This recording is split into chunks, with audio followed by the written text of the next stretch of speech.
Hello, good evening to you and welcome to News 360. The bulletin comes to you live from the News Hub here at Adisawe Kanda. I'm Natalie Ford. And my name is Alfred Okanse. Coming up in the bulletin tonight. News 360 Headlines is brought to you by Deluxe Paid, GT Bank, and Piccadilly Biscuits. Persons reportedly killed and 4 others in critical condition following renewed fighting at Zoaga in the Upper East region. We've worked very well, and currently we know where the girls are. 3 girls kidnapped in Takrade last year, safe and to be reunited with parents soon. Also ahead this evening, coalition of aggrieved customers of Men's Gold petition Yoko to make public frozen assets of embattled CEO Nana Appiah-Mensah. And in business tonight, the Bank of Ghana sets aside 700 million cedis to clean up savings and loans sector. And on the international front this evening, nearly 900,000 doses of cholera vaccine arrive in Mozambique in port city of Beira to contain outbreak of the waterborne disease. Details of these and much more news coming to you live here on News 360. Stay with us. And we're live on channel 279 on DSTV, and we go on to our first story this evening where some breaking news just coming through. The police have rescued a 50-year-old woman who was kidnapped at Achimota Mile 7 here in Accra around 10 p.m. last night. One of 2 suspects believed to be Nigerian has been arrested. We've been joined on the telephone by the Public Relations Officer of the Accra Regional Police Command, DSP Efia Tenge. DSP, thank you for your time this evening with this breaking news just coming through. How did the rescue victim get kidnapped in the first place, and then where and exactly was she rescued? Yes, thank you very much, and good evening to your viewers. Yes, as you indicated, the Accra Regional Police Command, and also in collaboration with the Amasaman Divisional Patrols team, yesterday around 11 p.m. rescued a woman of about 50 years who was kidnapped and kept somewhere in the bush of Amasaman.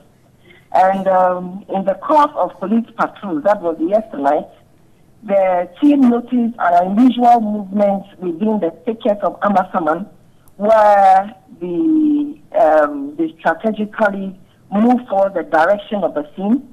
And when they got there, they realized that this woman had been tied up both in the legs and also in the arms. And these suspects, who are Nigerian nationals, were with her, and they were making efforts to reach her husband to be able to demand some ransom. So initially, they even feigned and told the police a lie that their car had developed a fault. That is how come they were in the bush. It was later when the police, through their search, realized that, yes, there was this woman who had been tied up and was crying for help. So quickly, the woman was rescued, and in the process, one managed to escape. But we had one whose name was given as one Isaac Ubielu. That is the name the police have now. So during the interview of the woman, she said she closed from work yesterday night, and when she got to home, in fact, she didn't know that these 2 suspects had already gained ingress into her house. They ransacked the whole place and held her hostage in her own car, tied her up, and drove her all the way to a bush, a thick bush in Amasaman, where they were making efforts to reach the husband. And also, a caretaker in the house was also wounded, where he fell unconscious until, as I speak to you now, he is still receiving treatment at the police hospital and also in a very critical condition. It is a very worrying trend, and what the police wish to say is that the foreigners in our country should not undermine the hospitality of Ghanaians, and that we will not permit such crime to prevail in Accra or anywhere in the country.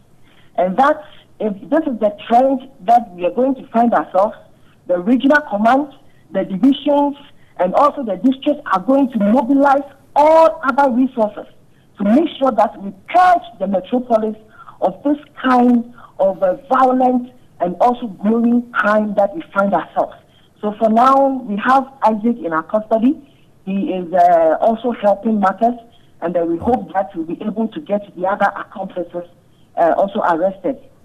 Grateful for your time this evening and this detailed update given to us there. DSP Ifiatenge speaks for the Accra Regional Police Command. So the breaking news just coming through is that yesterday around 10 p.m. last night, a 50-year-old woman was kidnapped by some two persons believed to be Nigerians.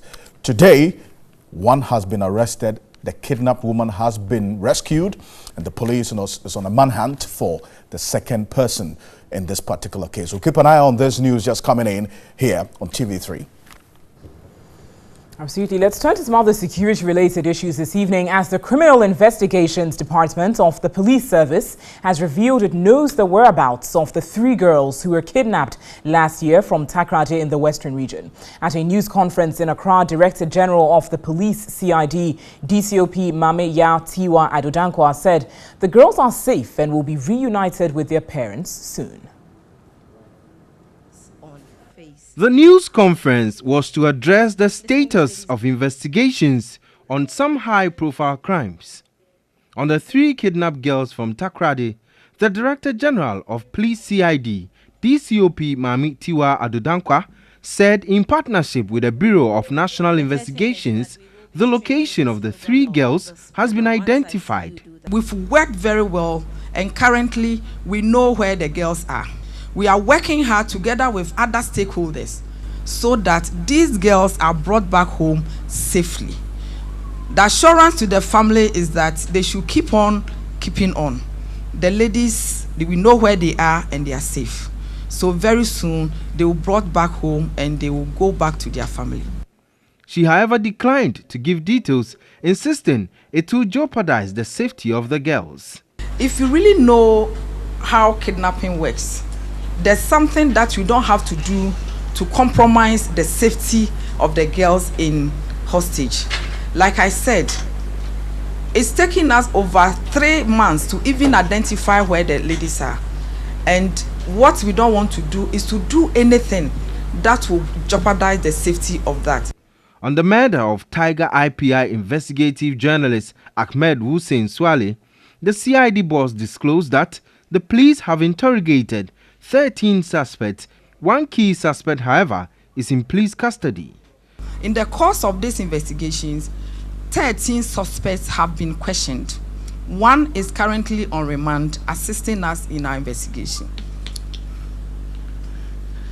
And these 13 people that we have questioned include Anas and Honorable Kennedy Ejapon. Other lists are being followed.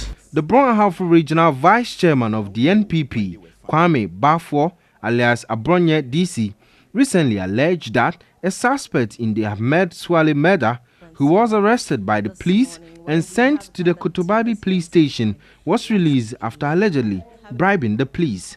But the CID boss refuted the claim.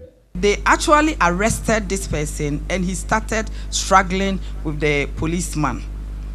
Instead of the public, those who were at the pub coming to the aid of the policeman, they rather went to the aid of the person. This policeman, sensing that his life was in danger, allowed the person to go. It is not accurate that the person was arrested, sent to Kotobabi police station, and because he had links with somebody else, the person was granted bail. Well, it's been over 200 days that the first girl was kidnapped, and this certainly has come as good news. I've been joined on the telephone by Nana Ajua Koisin, who is a relative of one of the girls, one of the 3 girls kidnapped. And Madam, thank you. Good evening to you, Madam Koisin, if you can hear me. Good evening. Has the police been in touch with the latest update about the whereabouts of your relative? No, they haven't. It was just yesterday. The court, we were supposed to go to court, but the court didn't come on. So it was just yesterday that we wanted to find out why the court wasn't been able to hold any information or something like that. Then the woman gave us a message back telling us that they will be having a press conference today and they will mention about the kidnapping. So we should keep on praying. That's what she told us. Aside that, nothing of any sort of like in terms of communication has been done to us unless we ask them. If we don't ask them or we don't call to find information, they never tell us anything. I see. So now that you're hearing this from the police, that they know the whereabouts of your relatives and they are safe, even though they cannot tell clearly if they have them in their custody. How are you receiving this news? Oh, for that one, yeah, if you can remember, I think somewhere around 23rd, 26th January, even the gender minister came out and said that girls are still in the country and they are still there. But up to that time, we never heard anything about it. So, yeah, it's fine. If you say you know where the kids are, then bring them to us. That's what we are all hoping and waiting for. So if you know where our girls are, then we are expecting to see our girls maybe by the course of this week, or because he said very soon. So let's take it maybe by the course of this week. So if we know where they are, then let them come so that this all sleepless night will be over. Now, from what you said earlier, what it means is that until you go to the police, you don't have any updates from them, right? No, we don't have any updates. No one calls us to tell us anything unless we message them or call them. Sometimes when we call them, we don't reach them, so we have to send them a WhatsApp message. Then they'll be telling us, oh, they are on it. We are working with the BNI, so we should keep on praying. That's the only thing they will say. But if we don't WhatsApp them or chat them, they never tell us anything. Ever since they left here from 26th, 23rd January, nothing of that maybe they are at least briefing us on where they've reached. No, unless we send them information. It's been over 200 days that the first girl went missing. How have you, the three families, been coping with all of this over the period? It hasn't been easy. Looking at the first victim, for instance, have been too. Even when you see the mother, you will cry, because it hasn't been easy for a mother to raise up a daughter to this level that she is in the university. And so now, we don't know the whereabouts of the kids. It hasn't been easy. Even with my mom, our own, that it was just this December. Every day she doesn't sleep, especially during the night. When you hear the sound of her car, then it thinks maybe someone has come and dropped my sister by here. So you'll be going around the neighboring community, searching, maybe you could see something, but nothing of that. So it doesn't be easy at all. Raising up a girl child and knowing that just one day someone has kidnapped her, I mean, it's kind of something. We don't know. Okay.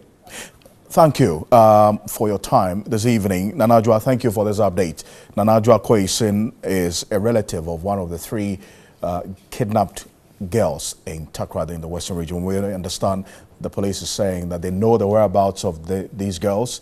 They are safe, but they cannot tell us explicitly whether they're in their custody or not. Some other news. The coalition of aggrieved customers of Men's Gold have petitioned the Economic and Organized Crime Office, YOCO, to make public frozen assets of embattled CEO Nana Appiah Mensah. They want the extension of the seizure on other managers of the gold dealership company to offset all their locked-up investments. Last year, the coalition hinted of series of protests to press home their demands of retrieving their locked-up investments. Members marched up in front of the Economic and Organized Crime Office and petitioned YOCO to declare frozen assets of embattled CEO Nana Appiah Mensah. The coalition claimed that 15 of its members have died from shock and heart failure owing to this situation. Well, we just want to send a signal to YOCO. We know asset of NAM1 is being confiscated, but we have information, concrete one. Our monies never ended with only NAM1. Men's Gold management members looted our funds, and we have evidence to that effect. So the seizure of assets should move beyond only NAM1. Since we are here, we are going to sleep here.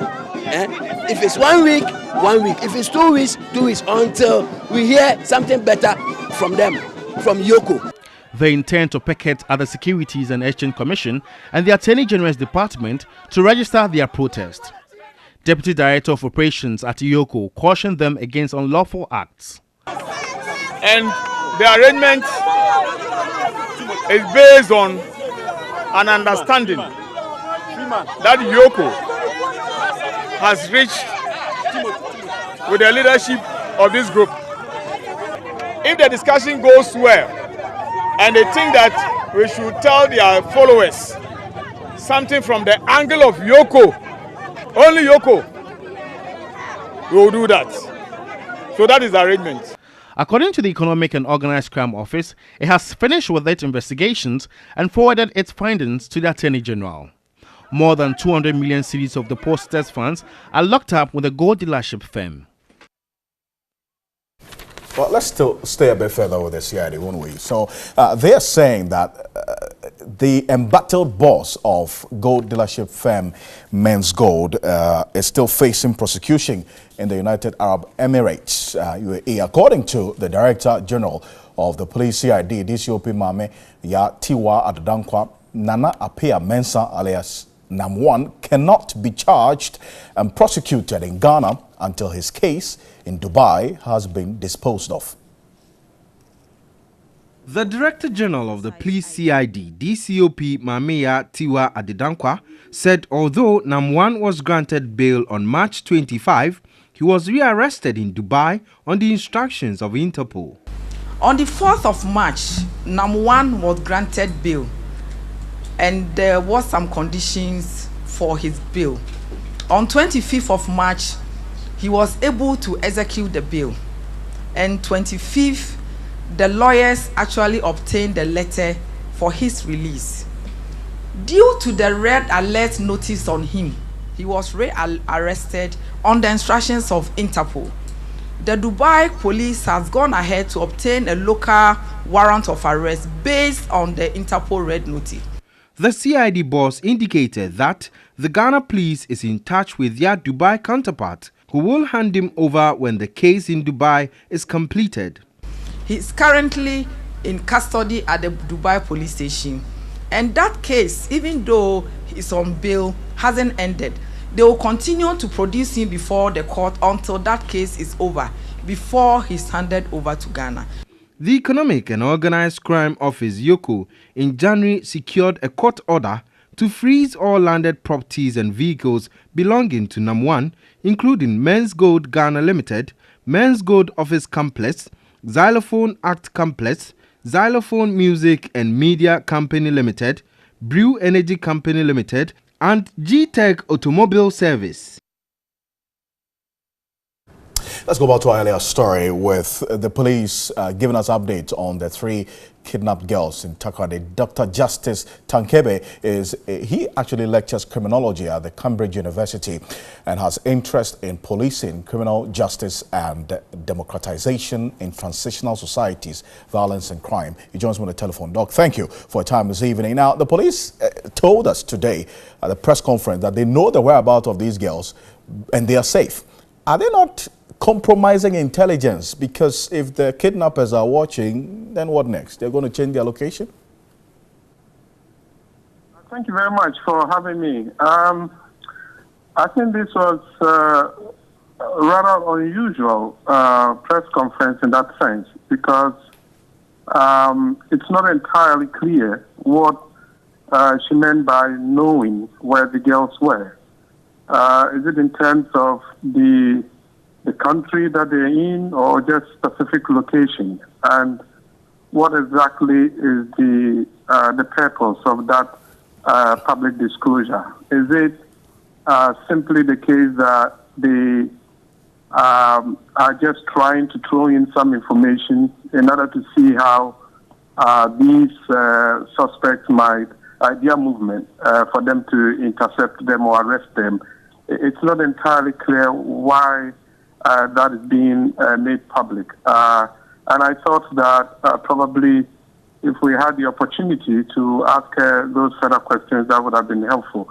But I think probably the more important, or the other important issue then, is the fact of the relatives of these girls telling us that they heard this information for the first time, as the rest of the country did, which I think raises really important questions. Sure. Because I have made this point elsewhere, that it is important that victims of violent crime especially are given serious attention by the police.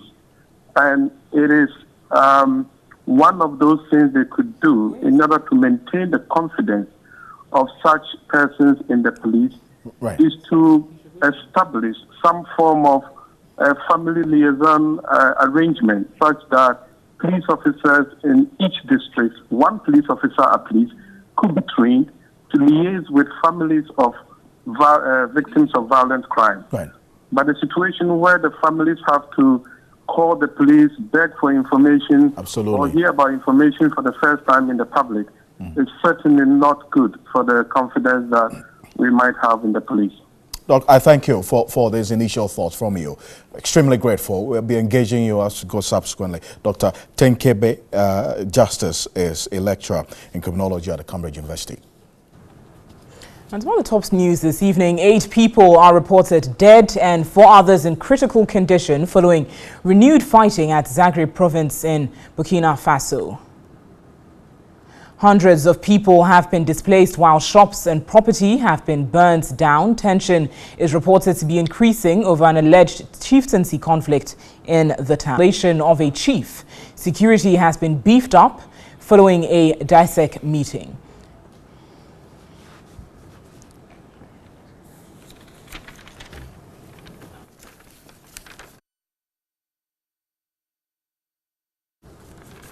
We're updating you on this particular story as in subsequent bulletins. On MTN video report today, Pasiba Williams reports on the bad state of a bridge at Zemasa in the northeast region.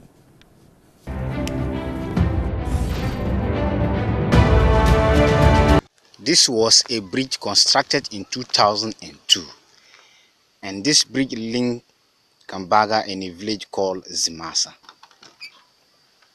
Anytime it rains, students find it difficult to cross and go to school. We are calling upon the authority to act now before the rainy season sets in. If not, students will be left behind and they cannot go to school. This is Pasiba Williams reporting for TV3, your citizen journalist. You can also send your video report via WhatsApp number 055-1433-044. Stay with us here on News 360. We've got the latest from the world of business coming up shortly.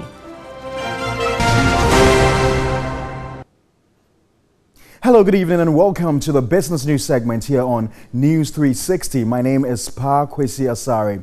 Let's begin with happenings in Ghana Central Bank, and the Bank of Ghana has set aside 700 million cedis to clean up the savings and loan sector. The governor, Dr. Ernest Addison, made this known at a news conference here in Accra.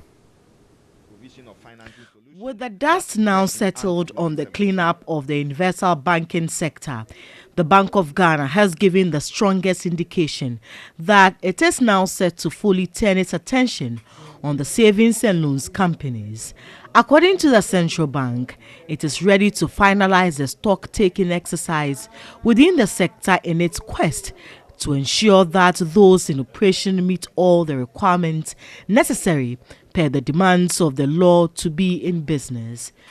In the financial sector, you also have this segment of SDIs, where there are ongoing difficulties with getting access to deposits. We have already announced that that would be the next phase that we would be focusing on to look at ways in which the depositors there in that segment of the market could be taken care of. And we were working with the Ministry of Finance to raise the necessary resources to do that. I can assure you that we are in the second quarter. Hopefully, during this quarter, we would be able to bring that issue to fruition, because we are close to obtaining the resources that we need to deal with the microfinance institutions. And the number and the estimate, the preliminary estimates that we have for microfinance institutions is just under 700 million. Meanwhile, there are concerns about how the Ghana Amalgamated Trust is going to recapitalize all 5 local banks after failing to raise 2 billion cedis from investors for its 5-year corporate bond. But Governor says there's no cause to worry. the government guaranteed the GATT arrangement. And for us, that was sufficient to recognize those banks as meeting the minimum capital requirement. The last question I heard about GATT has to do with the mechanics of the guarantee. So the normal place to go is to go to the GATT people and ask them about the mechanics of the government guarantee. But we, as the central bank, are happy with the overall guarantee that the government has given to the scheme as good enough for us to recognize that they are meeting capital requirements.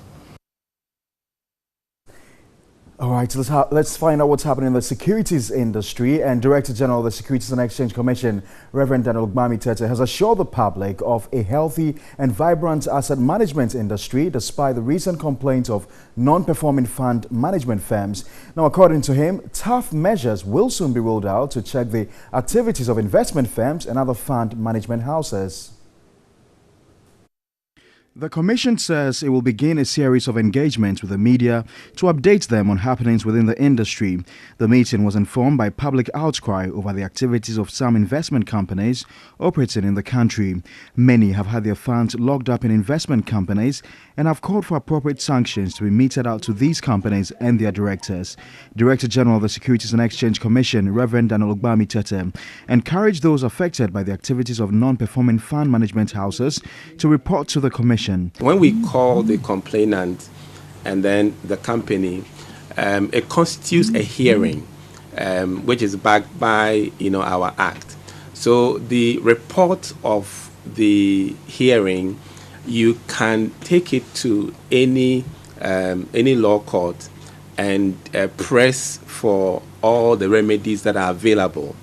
And this is important because if you just get up and go to the court because your fund manager has not paid you their money, the court can actually throw you out. He said the Commission had also instituted measures to deal decisively with those who flout the laws of the Commission. On men's gold, the Commission was unable to state emphatically how much money had been received by the gold dealership firm at the time of closure.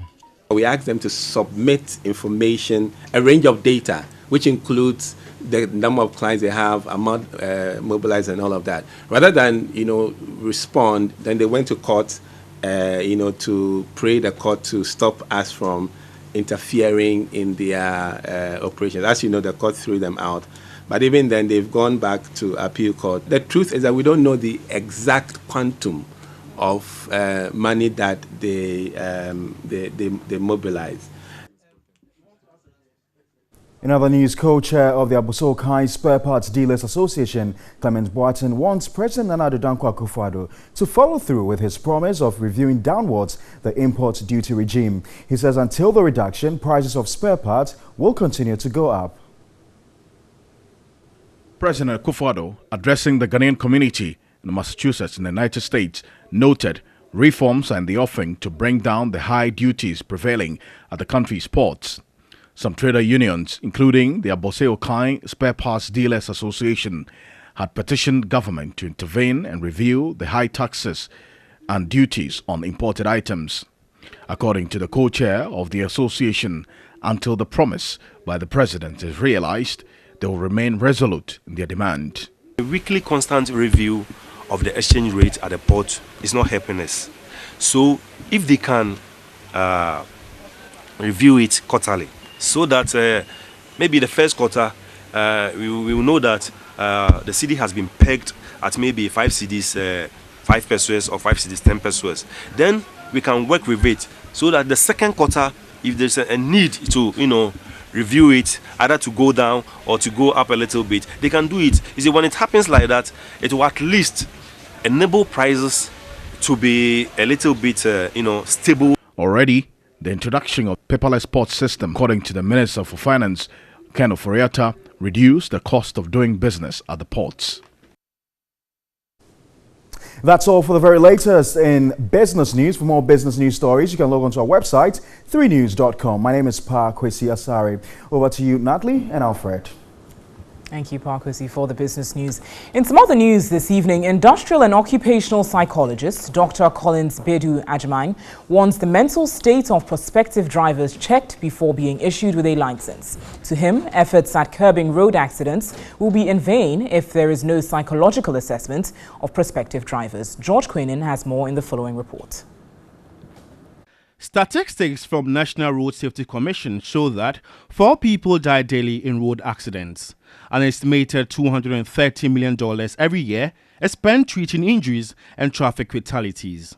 Data compiled by the Motor Traffic and Transport Department of the Ghana Police Service has revealed that the total number of commuters killed in road traffic accidents in 2018 recorded a 12.76% jump over the figure for 2017.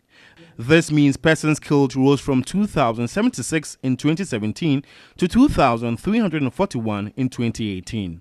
Industrial and occupational psychologist Dr. Collins Bedu Ajman does not understand why drivers are not tested mentally when their vehicles are made to go through test. You sit in a bus from Accra to Kumasi, and the moment you sit in, it moves from Circle. You don't get to Pukiasi, you are asleep.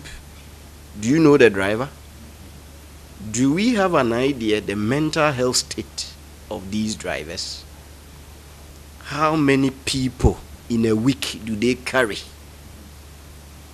And we risk the lives of many people in the hands of drivers.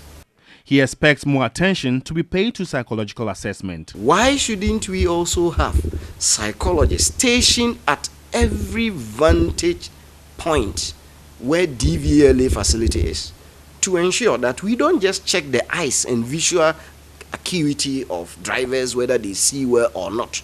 We should incorporate whether they think well and behave well. Ghana currently loses 7% of its GDP to mental health related issues. Until the DVLA incorporates personality testing and psychological assessment in its process to licensure or renewal, you may have to do your own checks before availing yourself to be driven to your destination. George Queenan, TV3.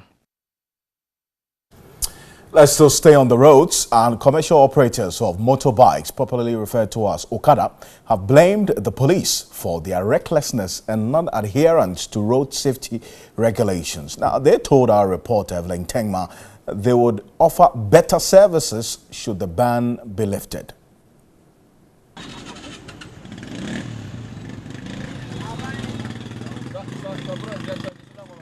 The Okada business has become a common practice spreading across major cities and towns countrywide. Concerns over the years have been the recklessness of riders and crime-related issues over its use. Its impact on road transport has prompted the sector ministry to commence a nationwide consultation on whether to lift the ban or not. The Ghana Medical Association has waded into the debate over road safety issues, citing its high accident and fatality rate. But the operators have a different view. Plane has been crashing, they die. Buses have been crashing, they die. So we riders, we shouldn't get accident. 1, 2 motor riders crash. How many? Perhaps 4. But the buses, how many? So many. So he's not telling the drivers to take their time. And besides, some of the passengers today will tell them, I'm in a hurry. Tell them, you are not speeding. Why? Before someone even take Okada, the parents already late to wherever he or she is going, and then put pressure on the rider. The operators said aside majority of their members having insurance and licenses, it has also created jobs for them. The motors are helping us to feed our family back at North, back at our places. So if they legalize it, it will help the youth. I'm a university graduate. That is what I used to survive. And you are telling me that I shouldn't use it? How do I survive? They, however, admitted not adhering to some traffic regulations, blaming it on the police. When the traffic show red for us to stop, you stop, the police people come and come out your key for obeying the traffic. Then what if I don't obey the traffic? So the police themselves are making us not to obey the traffic. If the police were to allow us to be doing our job freely, without any problem, I don't think an Okada rider will use the motor and go and hit him. Because if I'm riding and decide to, what tells me that if I knock the failure, I'll survive? To them, their operations are legal. Some of the MPs and the ministers, the police, the district judges, give us motorbikes to be operating. If you press me hard, I'll mention their names. A court judge, he was on traffic, he have to get them and pick Okada. And you're talking of illegal. When a judge himself.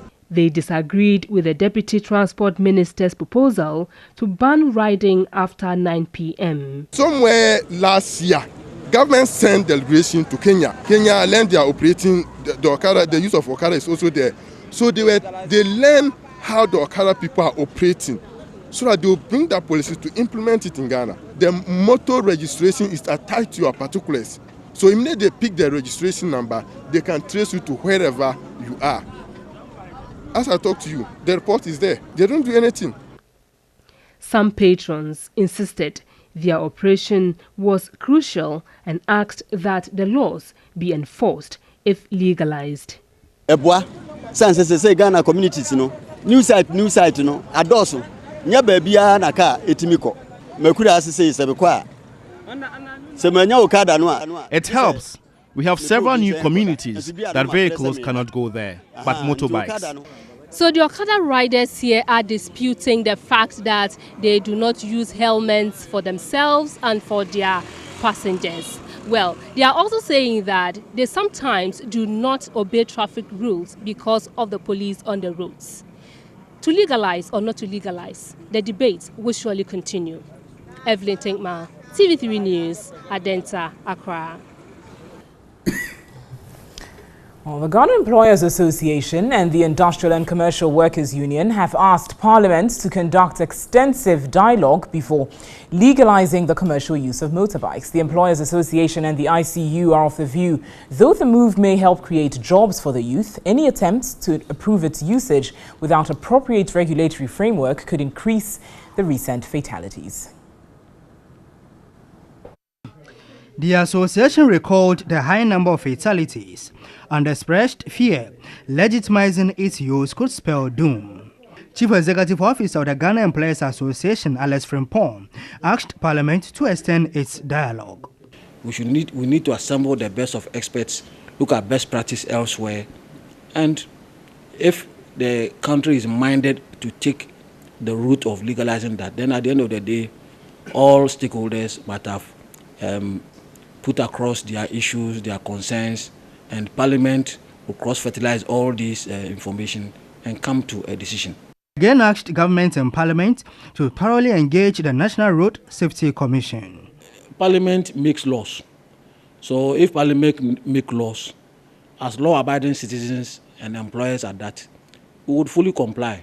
But what I'm trying to say is that before we come to that, Parliament must exhaust all the governance and consultative processes to come to a clear and informed understanding whether or not to pass that law. General Secretary of the Industrial and Commercial Workers Union, ICU, Solomon Kotai, acknowledged its use as serving transport purposes, but asked Parliament to do due diligence before legalizing its commercial use. Wanting to commercialize it, what is the risk associated with it? Does the risk far outweigh the benefit that we are going to get? Or if we decide also not to regularize it, what would be the menace that the police and then these operators are going to have? Can we have a one-stop solution? Because I can say the Okada riders, they outnumber the police. If you see them in their troops, you notice that something very important ought to be done. All right, so good evening. It's now time for some entertainment and lifestyle news with me, Nana Kwadwo. Now, starting off tonight, Onua FM, a subsidiary of the MG Group, climaxed this year's Eat Ghana campaign with a special food bazaar at the Nookbite restaurant in Abelemkpe.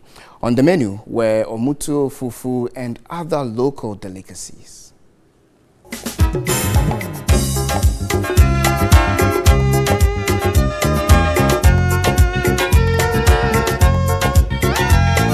It was a special event to draw down the curtains on the Ghana month, and missing it was not an option. Tell you what, many turned up to enjoy and have a taste of the local dishes. And currently we are climaxing the whole event, Ghana month at Nookbite here at Abelemkpe. Onua FM's Sowadwinshe team engaged patrons in a proverbial competition as patrons dined.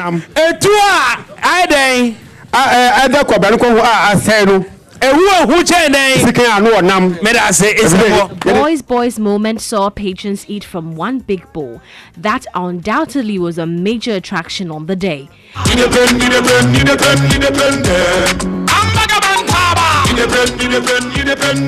The Ghana month may be over, but certainly flaunting the Ghanaian identity is allowed. Eat Ghana, wear Ghana, and see Ghana every day.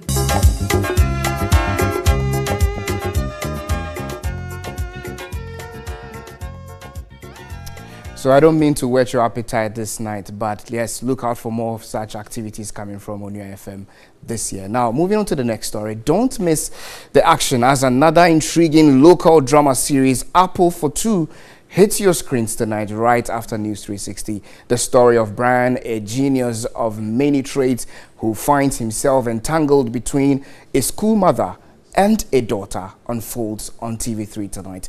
The captivating local drama series presents Cleo, who in her lonely world reunites with her psycho school daughter and falls in love with one man, Brian.